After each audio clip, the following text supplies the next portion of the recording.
आता संध्याकाळचा स्वयंपाक करू राहिली तर सकाळी काय करावं याचं बी मला टेन्शन येते. तर मग काय म्हटलं आता पाणी पावसाळ्याचे दिवस आले आणि आपल्याला दळण तर लागणारच आहे. तर मग गव्हात जरासा कचरा होता, म्हटलं तो जरासा साफ करून ठेवा, म्हणजे पेरण्या पाण्याच्या दिवसात दळण काढलं का दिलं आपलं.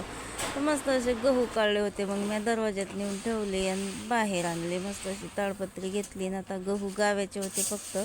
या गावात खळा नाही, गोटा नाही, काहीच नाही, कारण का घरचेच गहू वावरातले पिकवेल, पण यातल्या टुशा काढून ठेवा लागतात. तर मग असे मस्त गहू गावायला घेतले. म्या कामं तर काही नव्हते, पण बकऱ्याचाही टाईम झाला होता याचा, म्हणून मग म्हटलं जेवढे झाले तेवढेच गहू निसून घ्यावा, बकऱ्या येलो. ही अशी मी मागं पावलेली ना 12-12 केप, तर गेट लावून घेतला म्या. बकऱ्या आल्या की समजते मला, एवढा पसारा तर काही म्या केला नव्हता.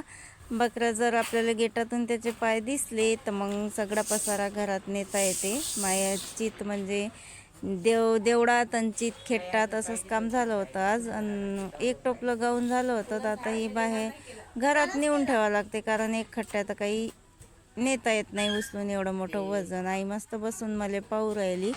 आणि आता हे कट्टा हाती ठेवलं म्या कांद्याजवळच, कारण तीच गहू होते ना, तर मग याच्यातच आणून टाकले गहू टोपल्यानं. एक खट्टा तर काही आणला जात नाही, तुम्हाला माहीतच आहे माझी हालत कशी आहे. तर मस्त असे गहू मग एक टोपलं निवडून झालं होतं. आणि मग काय बाहेर जाऊन पाहतो तर सारा बकरायचाच पसारा. आमची आई तर बसलेली होती बाहेर, तर आईने जरासा पसारा आवरू लागला आणि सगळा पसारा आणला घरात, कारण का बकऱ्या बी आल्या होत्या आणि आमचे बैल बी आले होते वावरातून. तर मग आता बाहेर तर बसायला जागाच नाही, झाड बीड काहीच नाही दारात, एवढं कोठंच आहे बसायला सावली.